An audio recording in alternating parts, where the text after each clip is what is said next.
The first time anyone in Larkin Hollow noticed Ruthie Cade dragging a rotted-out beehive across her uncle's back pasture, they figured she was clearing junk for the burn pile. Nobody thought twice. Dead hive boxes sat behind half the barns in that valley, stacked up and forgotten.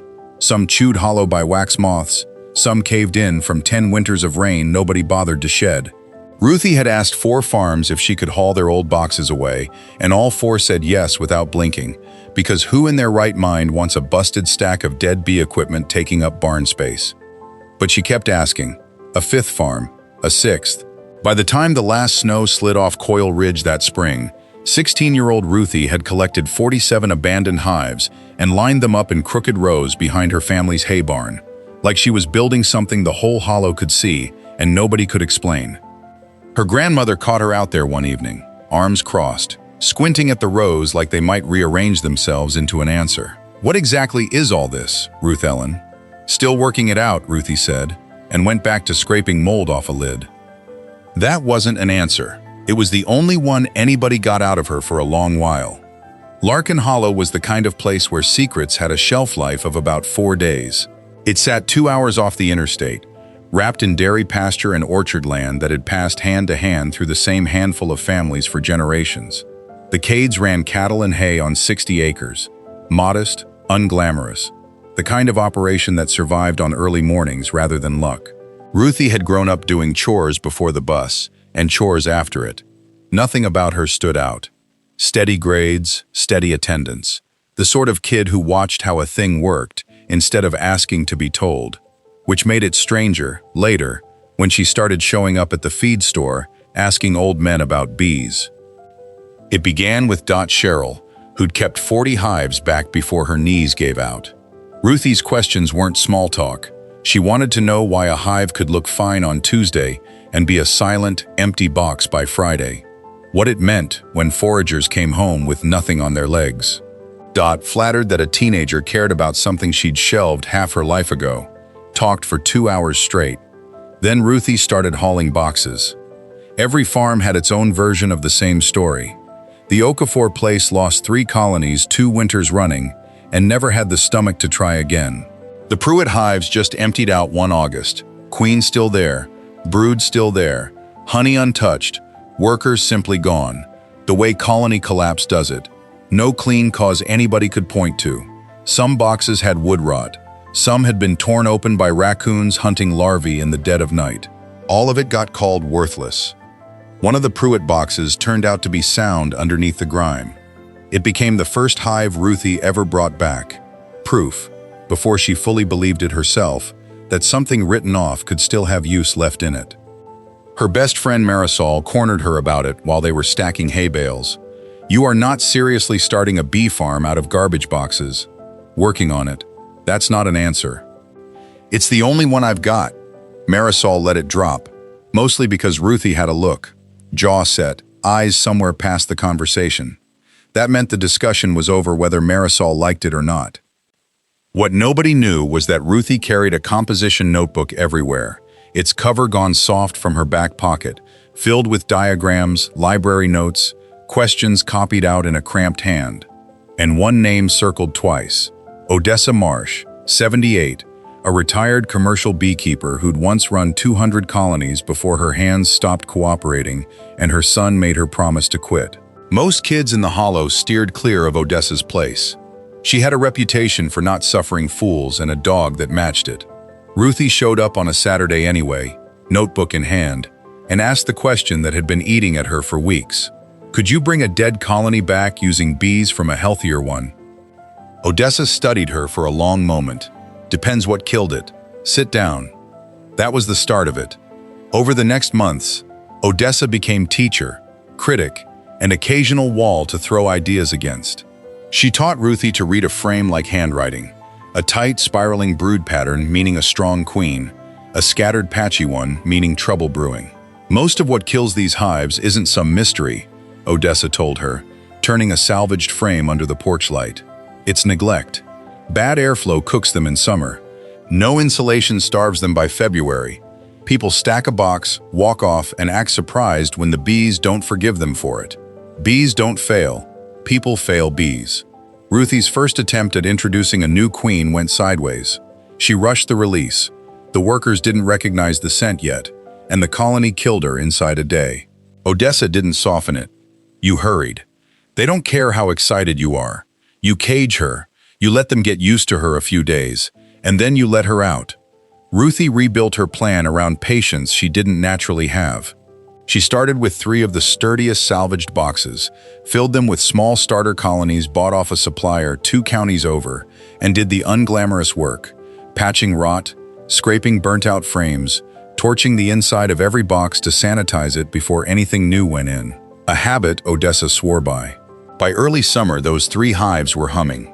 Literally, Ruthie learned to hear when the pitch changed, learned to spot a swarm cell before half her bees vanished into the tree line, learned to track where the real nectar flow ran, clover along the county road, blackberry thickets on the Sherrill fence line, a stand of basswood nobody else had ever looked at twice.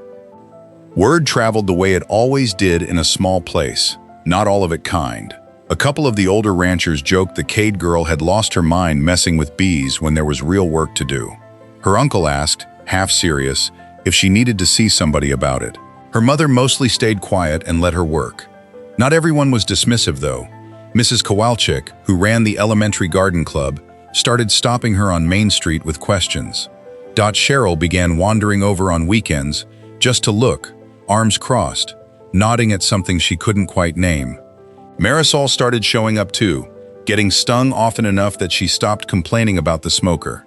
The turning point came during the worst heat wave the Hollow had seen in a decade. Ruthie's hives, painted pale to reflect the sun, built with extra ventilation gaps on Odessa's insistence, kept working straight through it. 2 established beekeepers lost colonies to heat stress that week. Ruthie didn't lose one. That got people's attention faster than any explanation could have.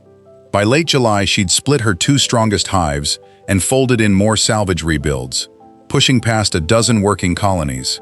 Growth that came from paying close attention, not luck. A crowded hive will often raise its own new queen and split on its own. Odessa taught her to catch that moment and turn one crowded box into 2 thriving ones, instead of losing half the bees to the woods. Then, in early August, one of her proudest hives, one of the very first she'd revived, went sluggish. Fewer foragers leaving, the ones coming back empty-legged. She pulled a frame and her stomach dropped. Brood cells scattered and sunken instead of smooth and tight. She drove straight to Odessa's with the frame wrapped in a damp towel. Odessa held it under a lamp a long time. Could be a failing queen. Could be foul brood. And if it's that, we burn this box before it takes the rest of your yard with it. They tested for foul brood with a field kit from Odessa's truck. Clean. What they found instead was a queen simply running out of road, 2 or 3 years old, slowing the way queens do. This is the part nobody tells you when they picture beekeeping, Odessa said, snapping the kit shut. Most days, it's not really about the bees. It's about noticing trouble early enough to still fix it. Ruthie requeened the hive, slow and deliberate this time. 10 days later, the brood pattern had tightened back up, and the colony was foraging like nothing had happened. It was a small crisis in the grand scope of things, but it taught her that a thriving hive was never a finished project. It was something you kept watching, season after season, the way you watch over anything alive and worth keeping. By August, she was running 15 colonies, all rebuilt from equipment everyone else had thrown away, and pulled her first real honey harvest through a borrowed extractor at Odessa's, working late while gold honey spun loose and pooled at the bottom of the tank. A few hundred pounds, sold in mason jars at the farmer's market with a label she'd written by hand. It was never really about the honey, and by fall most people in the Hollow understood that. What she'd actually built became clear when 2 struggling orchards came asking a question nobody expected. Could her bees pollinate their trees next spring? Both had wrestled with poor fruit set for years, something the extension office blamed on a quiet decline in wild pollinators, a suspicion that had been sitting half-formed in the early pages of Ruthie's notebook for months. Now she had an answer, and a working fleet of healthy colonies that could travel to orchards for bloom season and come home to pasture the rest of the year. It wasn't the plan she'd started with. It was better, sharpened by everything the hives had taught her along the way. She hadn't set out just to keep bees. She'd set out to rebuild something the hollow had quietly lost. Winter tested her differently. No drama, just cold and waiting. Odessa had warned her that more colonies die over winter than any other season, not from freezing outright, but from starving slowly or drowning in their own trapped condensation. Bees don't hibernate. They cluster into a tight, shivering ball and burn through stored honey while the weeks crawl by. A hive with too little in reserve, or one where moisture drips down and chills the cluster, can go silent in February without anyone knowing until spring.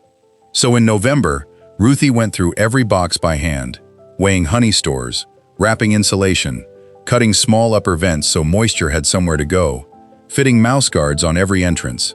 Then there was nothing to do but wait and check, brushing snow off the entrances every few weeks, pressing her ear to the wood and listening for that low, steady hum that meant the cluster was still alive.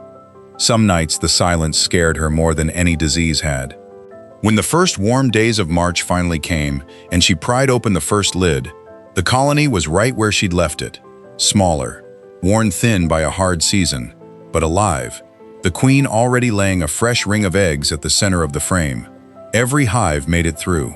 Odessa, who'd lost colonies most winters of her career, even at her most careful, admitted it was one of the best survival rates she'd seen out of a first-year operation. That spring, once the trees budded, Ruthie moved 8 of her strongest hives to the Okafor orchard, the same family that had given up on beekeeping years earlier. Mr. Okafor watched the delivery with his arms folded, saying nothing.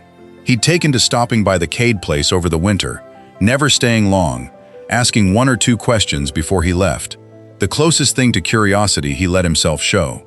6 weeks later, he stood in his orchard staring at branches so heavy with young apples, some of them needed propping up. He hadn't seen a fruit set like it in a decade. He drove over that same afternoon and found Ruthie repairing a hive stand. "Didn't think much of what you were doing with those old boxes," he said. "I know. Wasn't sure you did either, honestly." She almost laughed. "Wasn't always sure myself." He looked out over the shed full of hives that had once been headed for a burn pile and said the closest thing to an apology the man had in him. "Well, glad somebody in this hollow was paying attention." By the following year, Ruthie was running close to 30 colonies with a standing pollination arrangement across 3 local orchards. Cheryl came by most weekends, just to talk bees, something she later said gave her more purpose than she'd felt in years. Odessa never quite stopped correcting her technique, though the corrections got smaller and further apart as the seasons went on. The hollow didn't change overnight, but something in the way people looked at a pile of rotted-out equipment did. A dead hive stopped being trash and started being potential. A quiet girl nobody worried about stopped being invisible and became someone a few of them quietly admired. What Ruthie built was never flashy.